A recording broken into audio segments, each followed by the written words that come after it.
As Bob and Bill both mentioned, Mayor, this is a project that we have been working on at the Atlantic in partnership with Allstate since 2009, initially exploring how average Americans were adapting to the changing economy. And in the last few years, we've shifted our focus, or maybe the focus has evolved more into how communities are organizing to face their challenges. And you know, when you look at Charlotte, it seems to me emblematic of a lot of fast growth, successful cities where you have a positive overall economic story to tell.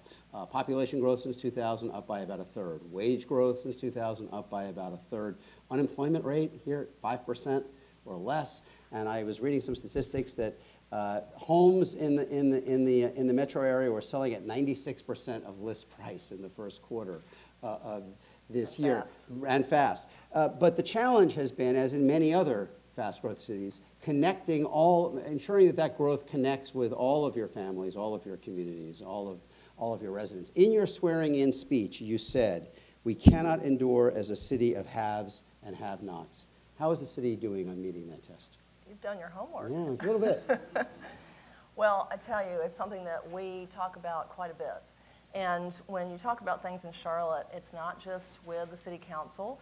It's not with just the city council and the county commission. You talk about it with the community as a whole. And so we actually have a task force underway looking at that opportunity gap and that challenge. And it's involving the faith community. It's involving our schools, our public-private sector, our universities. We have various people come to the table because we know that there are different perspectives on how we solve that challenge. I call it the two Charlottes, and I also, when I start speeches quite a bit to groups, I say, you know, it's the best of times, it's the worst of times. And if you are one of those people who owns a construction company that has all the cranes going on uptown, it's a great time for you.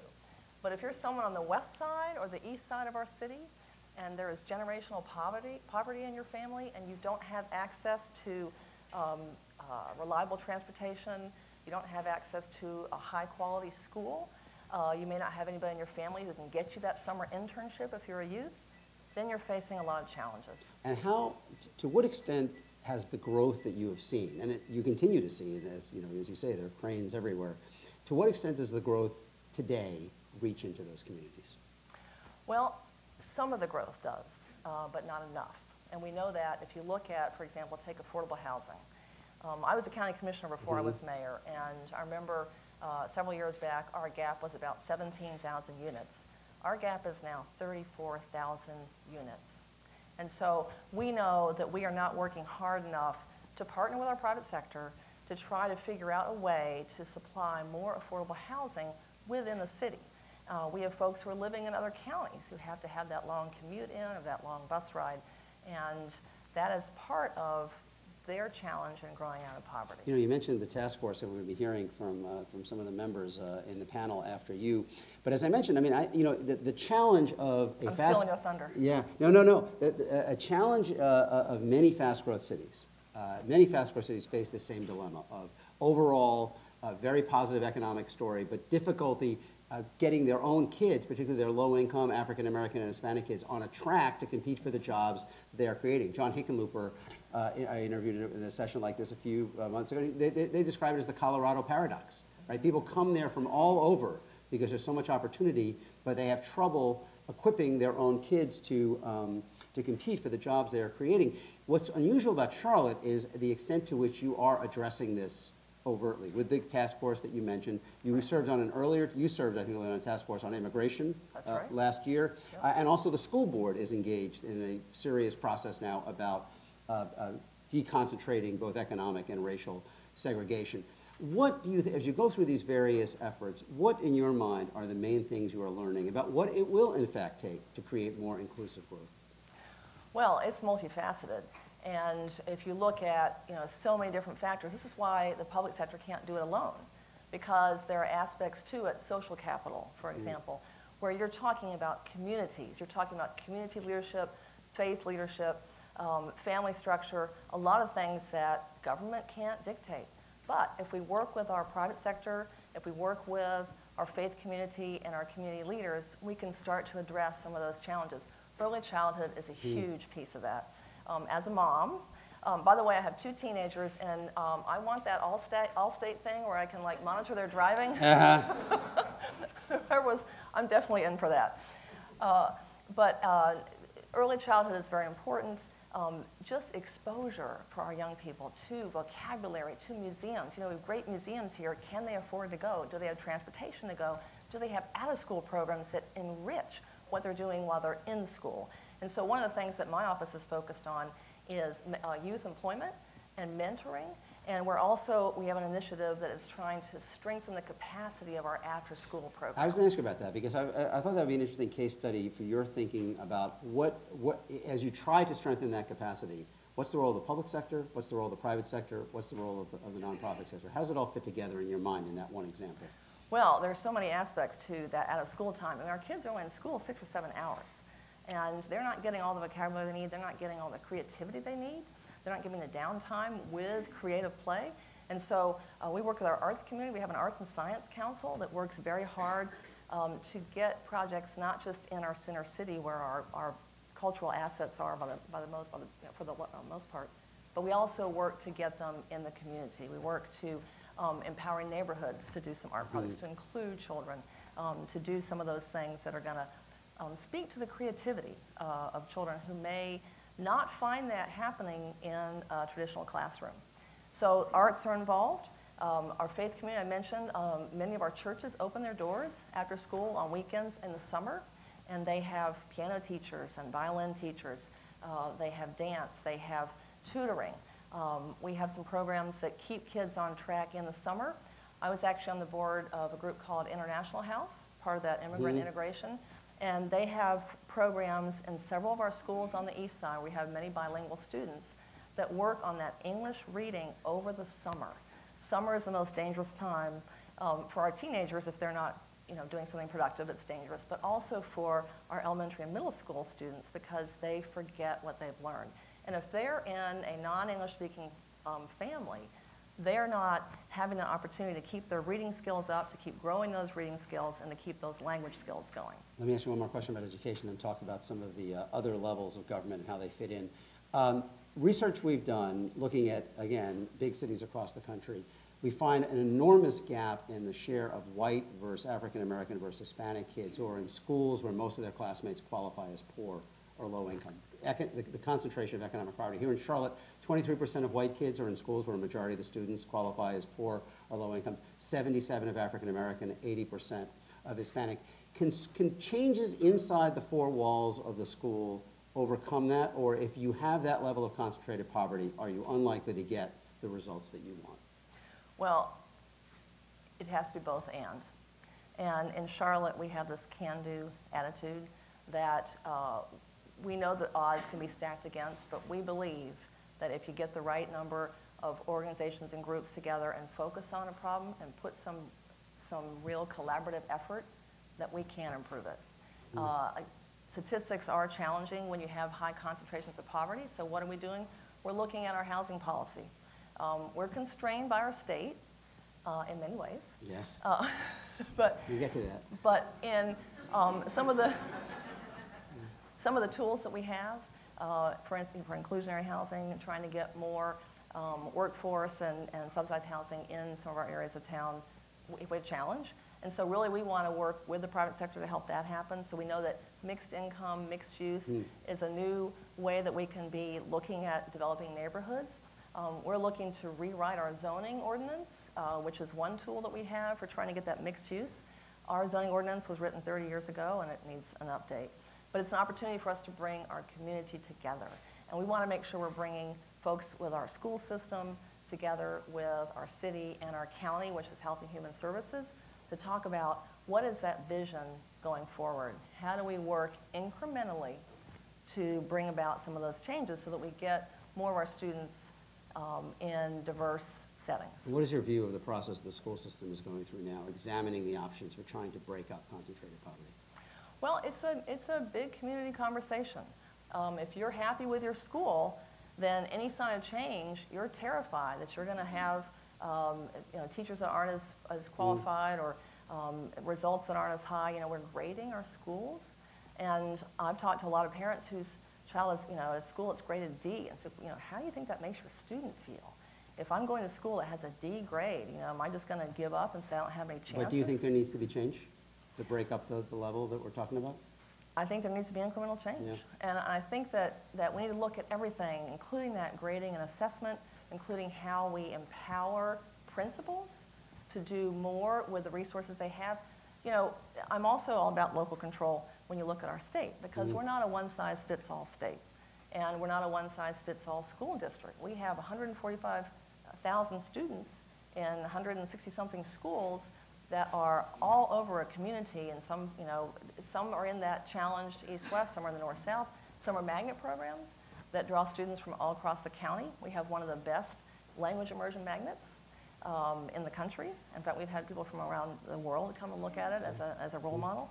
But we also have some schools that are barely getting students on reading level. Well, you've talked about a number of policy areas as we talked about this kind of broad challenge of creating broadly inclusive growth. You've talked about early childhood, you've talked about transportation, you've talked about housing, you've talked about education. When you think about how you're going to grapple with those issues here in Charlotte, what's the role you see for the federal government? Are you expecting anything out of Washington? Well, we actually have been helped by the federal government quite a bit. If you look at housing, if you look at education, magnet programs, free and reduced lunch, that's federal dollars. If you look at our transportation, of course, it's never enough. It's never fast enough. You do have a friend in the transportation But we do. Yeah, okay. Just, He's been very helpful. Yeah. But we're competing with cities Yeah. all across this country. And, I was in San Francisco for the Super Bowl. That was not really a good game. Yeah. But when I was there, I looked at their transit, their Trans-Bay Center. That's a $2 billion project. So, and they're trying to piece together money for that. We're looking at a new gateway station. We're figuring that's going to be $100 million, a couple $100 million at the most. So it's a huge difference in scale, but again, something that can really transform your city. So you look at our blue line. That's our first light rail, opened in 2007. Our next segment of that's going to open next year, 2017 in August, on time and on budget. And you look at the transformation that has happened along that line, $1.4 billion additional private sector investment that really speeded up. And we've got multifamily, we've got mixed use, we have young people. Half the people moving to our community are under age 35. And they want that transit option. They want the arts and culture. They want to see innovation, and they want good schools. That kind of brings me to the next area, the state. One thing I was wondering about, when you passed the original ordinance that led to HB2 to be overturned, did you view that, and did the City Council view that solely as an expression of your values, or did you think that was important from an economic development point of view to have a stake in the ground as kind of an inclusive, tolerant city? Well, I think it's pretty evident it has an economic aspect to it. We know that talent comes in all shapes and sizes. We know that we're the 17th largest city in America. We're competing with 20, 30 other cities, not just in the U.S. We're competing with Singapore. We're competing with Johannesburg. We want to attract talent, and we know that we've got to show that we are welcoming, that we are inclusive, and that we are going to treat people equally, because we want that talent to come, stay, raise their family, make a living. And we know that there are 200 and something other cities in America who have passed ordinances like this that say the LGBT folks will be treated equally and we will not tolerate discrimination. Think about what Richard Florida writes about. What are you looking for in a 21st century city? You're looking for technology, talent, and tolerance. Yeah. And that is incredibly important, especially in innovation and entrepreneurship. If you want to solve 21st century problems that are complex, we talked about all the things that we're having to cover as a city. If you want someone to think outside the box, well, people in the LGBT community, very creative, thinking outside the gender box, thinking outside of a lot of boxes. We want that talent to feel welcome, to feel embraced, and to feel comfortable right here in Charlotte. And we stood up for that. You had if I know the history correctly, you had a dry run in effect for what happened with the civil rights resolution that was passed the year before on immigration, that was overturned, I believe, by the state through another SB 318, the bill the state had that also blocked some of the things you wanted to do on immigration.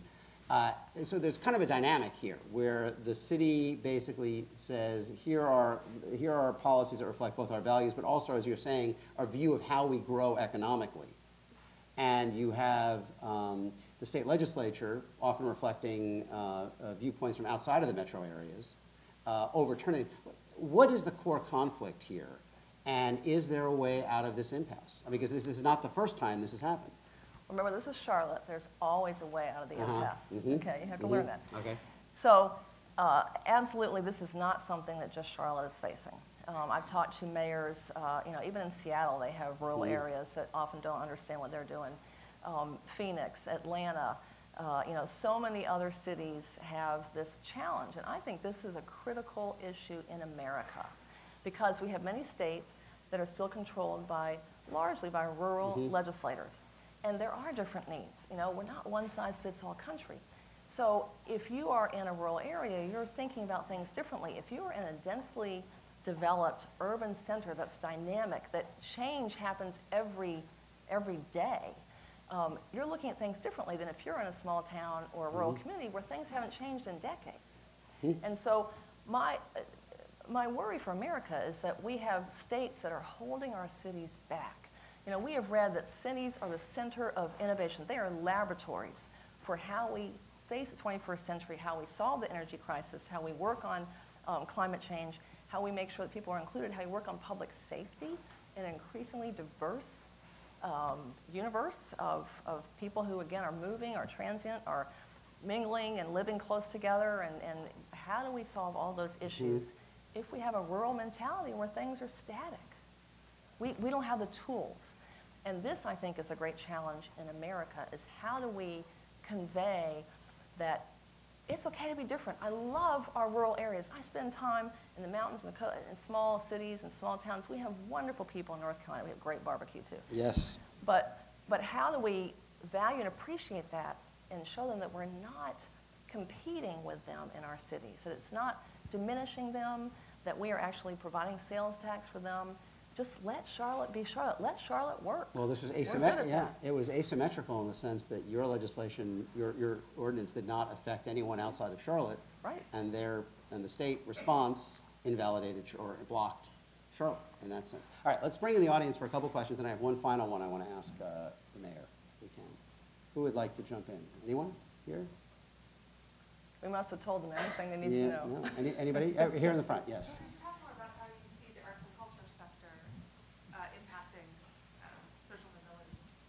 Arts and culture and social mobility. Wow, well, I think that I'm a huge fan of the arts, not because I have any talent myself, but because I have seen how it has transformed young people and adults and folks who have a different approach than the traditional school model, just sitting at a desk all day or trying to have group projects. I have seen lives transformed through adding art to their studies, to their future. One of our most successful high schools, Northwest School of the Arts. And the graduation rate, all that is fabulous. And it's not the kids are any smarter, it's that they have that key to get into their soul that helps them understand the value of themselves and therefore the value of their success. And I think that if we can bring that to more of our schools, I'm a huge fan of arts education because that's how we unlock. We all have different brains. How do you unlock the way to get into that brain? You've got to use creativity. You've got to have self-expression. It's also a great way to deal with things like depression, which a number of our young people have. And it's a challenge in that rapidly changing urban environment. Change is unsettling. And that creativity allows folks to express it. There's a whole field of art therapy, et cetera. But it's also good for our adult community. Tens of thousands of jobs. Any of the companies that are coming here, what's the first thing you want to know? Okay, you have a good football team, do you have a symphony?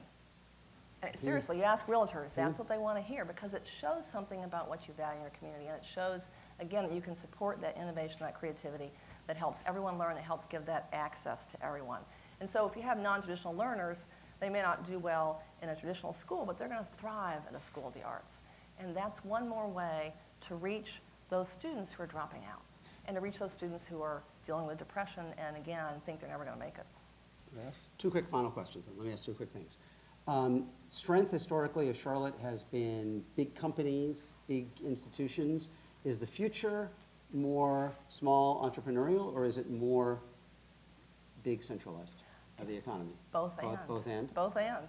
And I tell you, what's interesting is also to watch the democratization, not just of our companies, you know, it's not just the 5 big companies controlling everything that's going on, but the democratization of leadership. A lot of that's through technology, democratization of information, so more people have access, but we also have more dynamic companies of all different sizes. And we worked consciously to help build that. Our chamber, again, has worked with our city and our county to look at, after the recession, which was focused on the financial center, we looked and said, what other sectors do we have to grow to make sure we're not so top-heavy on finance? And so we have energy, we have healthcare, we have IT, we have advanced manufacturing, we have motorsports. Those are really fun. Yes, It's museum, right? It's right. We have a museum, museum, and it's all about science. It's about aerodynamics, load bearing, all that. And that's the STEM careers that we want to be growing our young people to be aspiring to. All right. So, a final question. You noted correctly that the issues you are facing with the state over your ordinance are not unique here. There really is a model that cities have embraced. Most of the growing cities in America have embraced the model of inclusion and tolerance on LGBT issues and other issues, immigration often as well. And Richard Florida, who is our colleague at The Atlantic, and you can read him at our City Lab I get points for quoting him, right? You definitely get points for quoting him. You know, that argument, I think, has been proven very powerful in cities. But here's my question. Has it been easier for cities to deal with inclusion than with equity? Are the equity issues that we were talking about initially tougher for cities because they may, in fact, require changing school districts or changing housing patterns? Are they tougher? Is it tougher to get at the equity issues than the inclusion issues? Well, I think they're both tough. I'm doing a lot of this both and. Yeah. But yes. I think that there are structural challenges and there are historic challenges around equity. And there are a lot of people who remember that history and remember what the South has and that burden of division, of segregation, of demeaning and keeping people out of that inner circle and not giving them access to economic opportunity. And that is generational. And there are a lot of things that persist because of that. So the equity is really hard. The inclusion is also hard. As you have a growing economy, it's a little bit easier because you don't feel like someone's taking from you. But if you look at fear of immigrants, you know, some of these challenges, people are afraid that someone's taking, it's a zero-sum game, and someone is taking something from them. So that inclusion, again, a lot of that is fear of diminishing yourself by including someone else. It's been terrific. Mayor, thank you so much for joining us. Really, join me in thanking the Mayor. Thank you. That was great. Thank you. And Thank you. I'll turn it back to Bob to introduce our next panel.